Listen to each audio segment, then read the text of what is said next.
ఎర్రబోషమ్మ మీకు లగ్గం జరిగే యోగమే లేదమ్మా, అందుకే కత్తికి భాషింగాన్ని గట్టి గుడికే లగ్గం నీకు జరిపిస్తానే అమ్మ, పులిమేరల 7 గుళ్ళు గట్టిస్తమ్మ, ఎల్ల కాలం నీకు పూజలుంటాయమ్మా.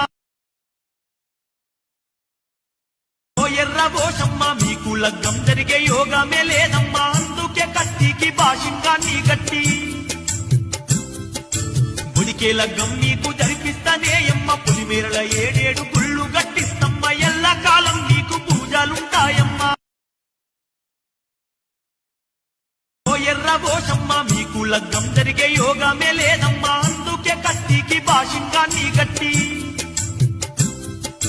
గుడికే లగ్గం నీకు జరిపిస్తానే అమ్మ, పులిమేరల 7 గుళ్ళు గట్టిస్తమ్మ, ఎల్ల కాలం నీకు పూజలుంటాయమ్మా.